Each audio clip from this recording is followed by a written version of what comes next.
And now, while we're on the subject of genocide, let's talk about who the #1 terrorist in the world is. If it isn't the United States, if it isn't the European genocidal policies of the killing of over 100 million Indian peoples of the Western Hemisphere, what in fact is the definition of a terrorist? Because I support the resistance in Iraq, I support the resistance in Iran, I support the resistance in Afghanistan, soon to be in Venezuela, in Cuba, and all around the world, and in Palestine. I support resistance wherever Veterans jail, we can't be them, they can't be us, but we're together and they'll never leave us. Do they really remember Jesus? That the mind and not the fist can actually free us. Can they really impose on how he actually treat us? They try and deceive us, strip us in boarding schools and reprogram and teach us. Better see a light shining through, skies turn to gray. The church and state policy slaughters anyone in the way, keeping us at bay. Cause the creator never blesses any warrior with an AK. College and military leads our youth away, astray. Democracy, class systems, death camp reservations and privatized prisons. Poison water for your son or my daughter. They now live life like Frogger, industry dodger. I'm a Fox News hate blogger. We don't want your Clinton shared vision, your draconian system, apology, ecology, monopoly, or figure eight psychology, your European genocidal policy. The New World Order, your terrorists, teachers, dentists, and therapists. They ride around in their Bentley carriages with their paper marriages, their paper faces and hearts. We want as you want, wait until 2012 to start. Waiting for it to start.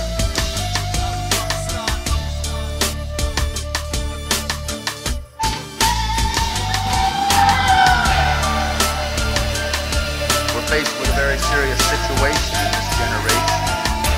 There are insane people who wish to rule the world. They wish to continue to rule the world on violence and repression. We are all the victims of that violence and repression. We as the indigenous people of the Western Hemisphere have been resisting this violence and this oppression for 500 years. We know that the black people have been resisting it for at least that long. And we know that the white people have had to endure it thousands of years. And now it's come full swing to this generation that we live in. Nuclearization of the world. See, this cannot be, we cannot allow this to continue to go on. We cannot do it. See, we cannot expect that the pro-nuclear oppressor, that other side, we cannot expect that they're going to change for us. They are going to become more brutal. They're going to become more repressive because it's a matter of dollars and their illusionary concepts of power. We have to reestablish our identity. We have to understand who we are and where we fit in the natural order of the world, because our oppressor deals in illusions. They tell us that it is power, but it is not power. They may have all the guns, and they may have all the racist laws and judges, and they may control all the money, but that is not power. These are imitations of power, and they are only power because in our minds we allow it to be power. But it's all an imitation. Racism and violence, racism and guns, economics, the brutality of the American corporate state way of life is nothing more than violence and repression, and it has nothing to do with power. It is brutality. It is a lack of a sane, it's a lack of a sane balance. The people who have created this system and they perpetuate this system, they are out of balance. They have made us out of balance. They have come into our minds and they've come into our hearts and they've programmed us because we live in this society, and they've put us out of balance.